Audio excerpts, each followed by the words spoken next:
Hi, I'm David. And I'm Eddie. And we are full-time gays. And we're with you this week from Camp Boomerang in Orleans, Michigan. We're going to give you a review and a tour of this brand new all-male campground. So don't forget to like, subscribe, and give us comments below. Join us.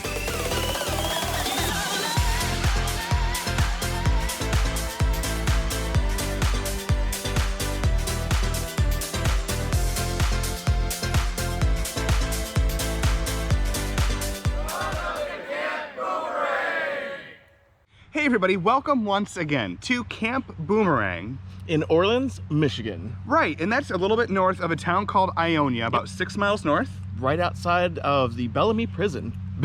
Anybody from the 90s growing up totally knows what we mean by the irony of that statement. So this is a campground. This is their very first year open. And we came here last year and gave like a sneak peek video. Yep. And it was a campground that we weren't actually going to come to this year because of a little bit of a controversy that happened. In fact, we were a little bit nervous about how this might go. For those of you that know what I'm talking about, bear with us, but in the early part of the year, somewhere around February, somebody asked a question on their page about whether or not trans men were allowed at Camp Boomerang. Yep. And this is an all-male campground, and the response was, it was less than ideal. Yeah.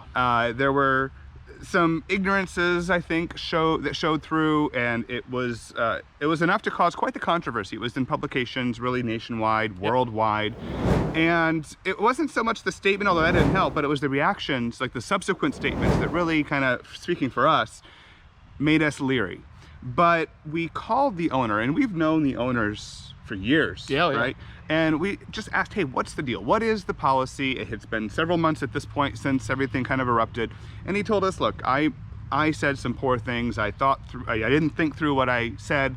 I didn't know enough about trans and what that meant. And yes, of course, trans men are allowed here. They do require that their ID shows male, which for us, yeah, it's not exactly what we would like for it to be, but it actually mirrors a lot of what all male gay campgrounds also do for their own policy. Not all male, but a lot of the bigger ones. A lot of them, a lot of the larger ones. And so it was suddenly for us no longer really important or relevant or appropriate, really, to single this place out because their policy did mirror it. Now that doesn't erase the things that were said, but we took them at their word, and we know the guys, they're good guys. Yeah. And so we said, all right, we're gonna go check it out. And I'm glad we did. Yeah, and we actually are gonna encourage you to do the same. Come on out here, check the place out, have a sit down conversation with them, and find out for yourself where they're from. Yeah, get your information from the source. If you have questions about that, if it's still a concern, give the campground a call and ask.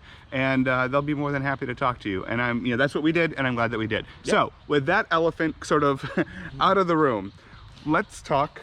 Yeah, excellent. Let's talk about our review of the campground. And as you may know, if you've seen our videos before, we rate each campground in 4 categories. First one is gonna be big rig friendliness. We actually split that one out in 2 different sections. One, what it's like to get to the park, and the other part of that is what it's like to navigate within the park. Yeah, and then we talk about the grounds and facilities. What are the campsites like? What kinds of amenities does a campground have?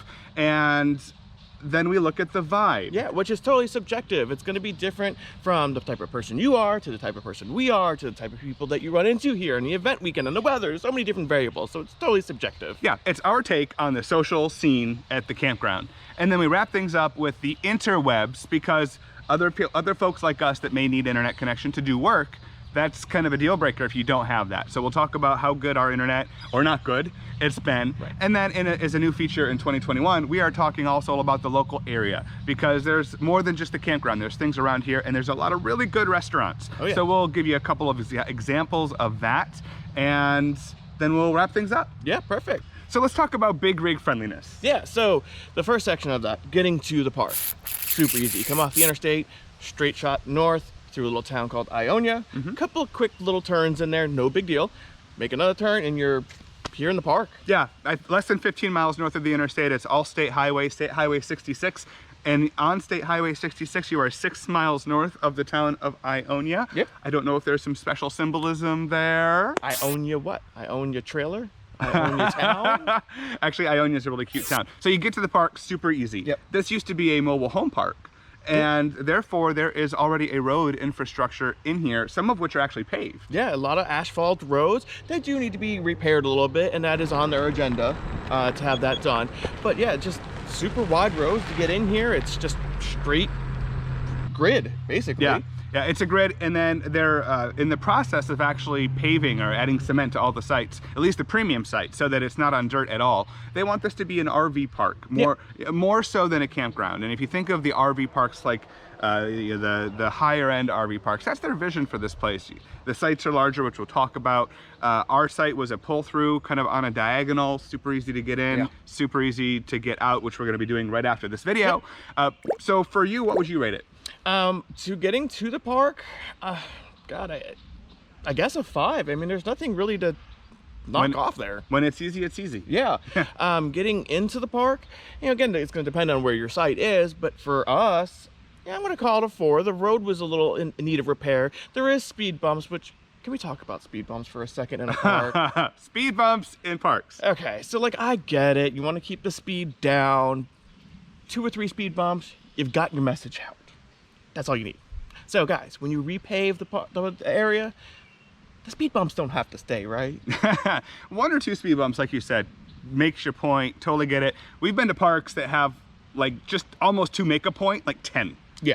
And it's just, it's by the time your trailer tires are off the last speed bump, your truck tires are on the next one. It's like your first emotion when you finally get into the park is just one of frustration, because you're worried that you've damaged your car or damaged your rig, or it's just taking you 10 minutes to do it. Right. Okay, so for you, 9 out of 10. Exactly. For me, easy 5 to get to the park, and I'm gonna actually give a 5 in the park. Yeah, there are a couple speed bumps, but you go slow. To me, it wasn't excessive, but just because they've got the paved roads, they're super wide, there's no issues turning, no issues getting on and off the sites. Our site was a pull through. It is the easiest site to navigate to date that we've been to. Yeah. For me, it's a 10 out of 10 for big rig friendliness. So, right. So 9.5 total. 9.5. I think that's our highest big rig friendliness score. That's a pretty damn good score. Yeah, it's a great place with regard to big rig friendliness. Yep. So now let's talk about the grounds and facilities. Great. So again, as David mentioned, they're looking to make this, I wouldn't even say an RV park, more of like an RV resort, like RVs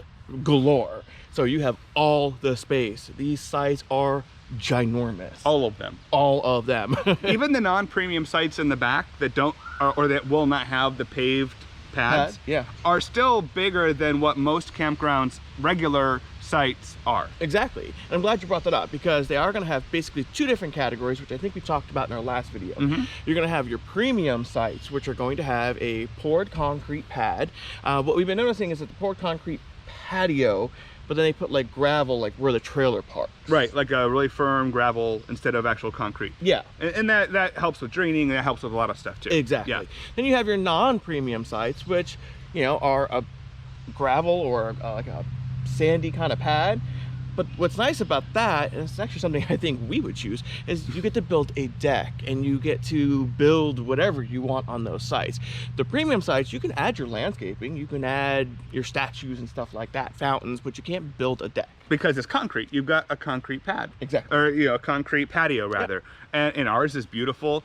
And, when you do think about like the higher end motorhome, motor coach, or RV parks, that's where the direction that they're going. You don't see a bunch of decks. I like decks. I love decks. And he likes big decks. I do. We have one at home. Covered decks and uncovered decks.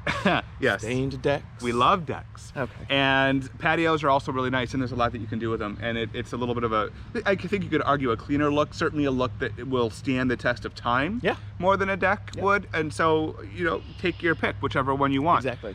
We met a guy here this week, and he's like, all I want in a motorhome or in a campground is no leaves to touch my rig. The worst thing for motorhomes is campgrounds. Just like, really? But I get it, right? You spend $500,000 on your rig, and you don't want to get it all muckied up or sunk in mud. Yeah. Okay, so in addition, the premium sites will also come with trash pickup service and lawn care service. So it's literally like you come park your rig in a premium site and party. Like, you don't have to do anything else with it. Yeah. And as Eddie said, they're huge sites. They're full service, so they have water, sewer, 50 amp all the way through the park. Yep. They have, the campground itself is like 80 acres. Yep. It's, what do they say? 80 acres 40. Long, and then 40 acres wide. There's a pond actually kind of right back here. It's not a pond you'd swim in, I don't think. It's more like lily pads and stuff. They talked about maybe trying to dredge that out at some point. Yep. I don't know how high up on their list it is, but it is open area and it's beautiful for the sunsets. Yep. We're actually in the tenting area right now, which is another part of grounds and facilities. They've got nice little trails laid out, which is better, more advanced than they did last year. Yep. They've got wood chips. It goes quite a ways around. Yeah, there's a fire pit area back here, which is kind of what they wanted to do. The communal fire pit is in the tenting area, and that's because they didn't want the tenters to feel left out of all the partying areas. There is no power or water hookups out here yet, but that is on their agenda. And they have 25 tenting sites. Right. Oh, I did forget about something with the RVs. The transient or guest sites, which they prefer to call drifter sites. Because you can drift in and drift out whenever you want. So it's not just a weekend thing. If you want to come in on a Tuesday, you can do that. You just drift on in. Don't think hobo. Don't think 1930s homeless person wandering from town to town. That's not what they mean. But they are pulled through sites and they are on premium sites. Our site was a fully poured concrete pad with a concrete patio, pulled through site. You said concrete patio? Did I say poured concrete? Concrete pad with concrete patio, poured concrete, not pecan. With a side of butter pecan ice cream. Other facilities that they have here. It's a brand new park, so they're not done yet. Yeah. The pool is there, it is poured. The patio around it is poured. They have some structures around the pool that will eventually be their bathhouse, rec center, and I don't know what they're gonna call them. The cabins, like the rental cabins, the cabanas. Cabanas, I think that's what they're gonna call them. They did find out that the pool work had to stop until that building was built, because apparently in Michigan you have to have a shower house built and operational before a pool can be opened. Yeah, so it's a little bit delayed. Yeah, it's much more in place than it was last year. Like the pool was there last year, but it didn't have the concrete around it. You didn't have like the bigger area kind of leveled out. Yeah, thanks for that. There are a couple of structures already up, like in their initial phases. Yep. But there's no pool today. I don't know when they'll have it ready yet. As they put it, they're no longer adding time frames of when they're hoping when things are going to get done. Yeah. Because with the pandemic and lumber and everything else, What, lumber's expensive? What? a little. So they're just kind of saying, look, it's on the agenda. Yeah. Yeah. So they don't have a pool yet, and they don't have those amenities yet, which also means they don't have any rentals facilities. So again, I think that's just a first year thing, but take that, if you're here this year, that might be important to know, right? Yep. They don't have a pavilion yet in place, but they do have, they call it like a big top. It's a huge tent. It's very firm, like it's very stable. Go from big top to firm. Yeah, they've got it like ratcheted into the ground, like you can barely wiggle it. It's there. Yeah. And they do potlucks in there. And little event gatherings. Yeah, little events. And so that's good. It'll be better when they build more of a permanent one, I think. Yeah, they didn't have like the tables and stuff. We did a potluck and they had the tables for the potluck, but then we just had to like sit in our chair with our, so they're getting there. It's a first year campground. They don't have a hot tub yet, but that's going to be part of the pool. Molded part of the pool, yeah. Yeah, molded part of the pool. What else with regard to grounds and facilities? They do have the adult playground set up. They call it the Outback. Oh yeah, yeah. We'll just say there's a swing. There's a swing set. They have recently discovered another pond in the very back corner, which they call the way out back. And this weekend, members went out there and threw a big old party, which we'll talk about in the vibe. Yeah, absolutely. So there's a trail system that's being developed. Most of it is segwayable. Some of it is you still got to walk on it.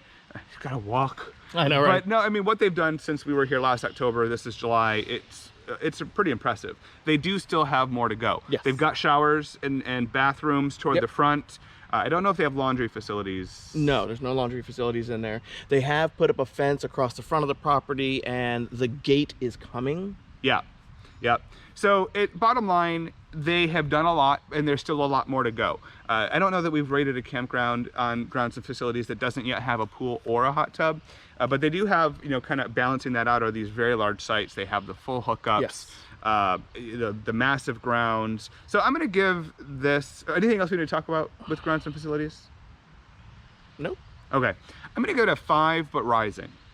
All right, 5 but rising. The 5 is because in recognition of all the things that they've done, And the other, the remaining 5 is the things that still are happening. So that's why I'm going to put and rising. Yeah, and I'm going to do the same thing, 5 and rising, simply because as of right now, everything's planned and coming. Yeah, from an infrastructure standpoint. Yes. Yeah. Okay, so 5 out of 10, but rising. Okay, the vibe. Let's talk about the vibe. Yeah, like we always talk about, it's subjective. And we've been here for a week, and it's been a very welcoming community. Very. You can also see pride and ownership with some of these sites. People are really, putting in their landscaping and their pavilions, and gorgeous. Yeah, they're really kind of bringing out, all the stops. Last night we had a great party. Some of the members got together in that way out back pond. They went out there and threw, a huge, massive light show dance club thing out in the middle of glow nowhere. sticks, generators, stage, They screens. had 3 or 4 generators running to run the music and the sound and the lights and the TV screen and projector, and They use little LED lights to line the path, for the last 500 feet at least, so you weren't going to get lost. Now they did have some very flashy lights that were maybe a little over the top. Like they weren't probably epileptic friendly. but it did throw off my brain. I wasn't able to walk normal when I was walking by. No, the bottom line though, this was hands down the coolest party that I've seen at any gay campground that was thrown by the members. guests. Yeah, by the guests. And it was, I can't even begin to think of how much that cost to do. It was so much fun. They had body paint, they had glow sticks, they had dancers with their little, twirly-doo thingies. And everybody was back there. Now that's not all though about the vibe. They had a potluck on Thursday under that big tent that we talked about. And they did it Thursday because one of their guests was leaving Friday morning. They wanted to make sure that those guests got to hang out. And it was excellent food. It was a lot of fun. They did this little game where somebody started with like a statement. You probably heard this before, right? They give you like, and then the telephone game. And then the next person says it to the next person, and by the time it went all the way around to say 30 or 40 folks, it went from it started out with something like, thank you to everybody who brought all the food to the potluck. Because if you hadn't brought the food, we wouldn't have had enough food for everybody. It was something like that. And it ended up with, I'm wet because I went to waterworks. The original one was, thank you for bringing this food, because had you not, we wouldn't have had enough to eat. Well, it made it all the way over there. And it became, I went to waterworks. I got It was super fun. Yeah. The bonfire on Friday was a lot of fun. They did that right behind us here, as Eddie said earlier, and it was just chill. It was very laid back. And so, we've talked about the idea of campgrounds being more cheers vibe or more club vibe. Yep. And our personal preference tends toward the cheers vibe. Right. This campground did a little bit of both. Yeah. And like Friday night was a very cheers vibe. Sitting around the fire, it was a nice night, cocktails, good conversation. Saturday night was a little bit more of the clubby thing. And that was, I think, a one-off. But the fact that they have both means anybody can kind of get what they're after. We enjoyed both, but our preference is let's go around the campfire and just chillax. But we had fun at the party, and I think people that would have preferred the party had a really good time there, and maybe had just maybe they were cool with the campfire, but what they really wanted to do was their thumpa. Yep, exactly. And so the vibe everybody's so welcoming, so nice. I think that there is a haze of the controversy kind of floating over the vibe. Here comes that elephant sneaking back into the room. Just a little bit. Yeah, just a little bit. Yeah, comments that I've heard, or the word trans comes up in conversation, and you can almost like feel a discomfort. Yeah. In fact, I don't know that even a lot of the members that are here know that trans men are welcome. I think a lot of them still think that they're not, and some of them are okay with that, and we don't agree with that. But everybody has different opinions, right? Exactly. The owners are trans friendly. They are welcoming. This campground is welcoming to trans men, as long as your ID says so. Yeah. And with that said, though, that I think once that controversy finally settles, I think that'll become less of a thing. But I did feel it just a little bit. And that's the only thing that I can think of with the vibe that is in any way not a positive. So I'm going to give it a 9 out of 10. Yeah. I'm gonna give it an 8 because I know there's still more to come, and that includes you're gonna see more tenters coming out, and you're gonna see more drifters coming in more frequently, and that's just going to add to the vibe. So it'd be really awesome to see what that comes out to in the next season or two. Yeah, it's a great start though for season 1. despite the the challenges that the campground has faced and the people that are here have faced with dealing with that, I think it's a really strong, welcoming. I felt super comfortable. I think everybody else around us felt super comfortable. It was just it was a good place. So 8.5. 8.5 and a vibe. For the vibe. So for the internet, the signal's strong. It's weird. Like my phone, Verizon, has 5G, and it's wicked fast. Our hotspot, also Verizon, has a strong signal, but it's not like the fastest speed. Right. It's adequate. But our hotspot is only LTE, so I don't know if that has anything to do with it. Yeah, I don't know if LTE gets ratcheted down on a 5G tower or whatnot.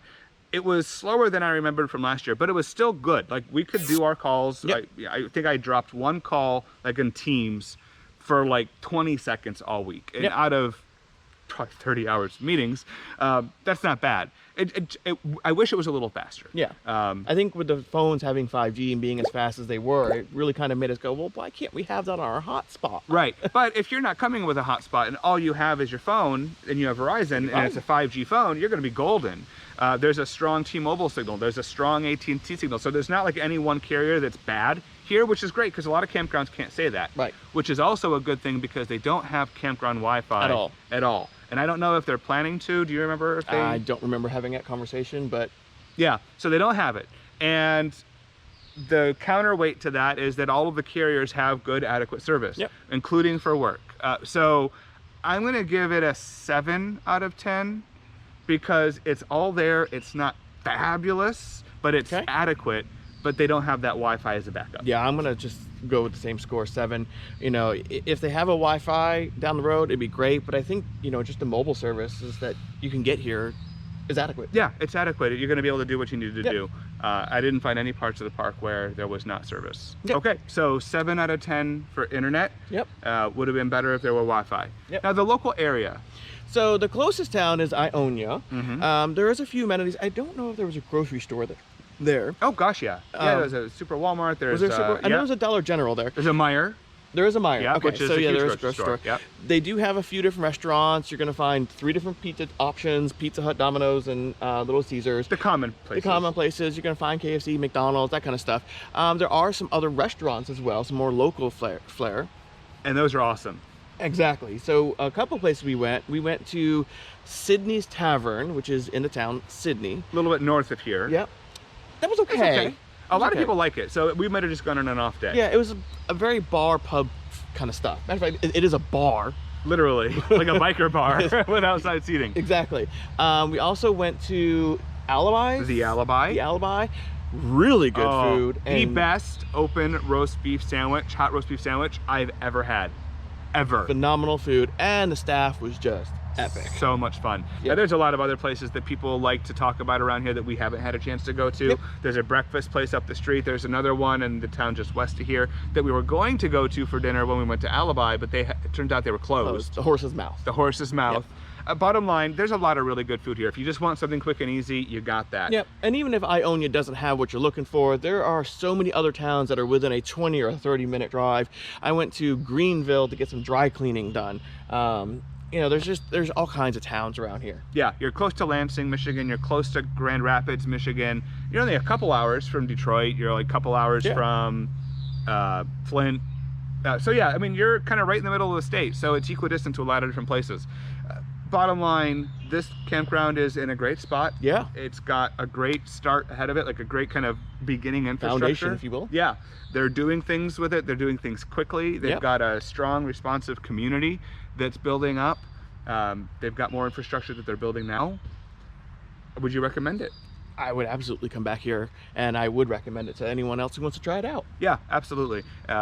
Thank you so much for watching this video, and next week we will be at CRC, or Creek Ridge Campground in Jackson? Near Jackson, but they'll yell at me. It's Stockbridge, Michigan. Stockbridge, which is just outside of Jackson. Yep. All right. With that said, let's do it. I'm David. And I'm Eddie. And we are In It Together.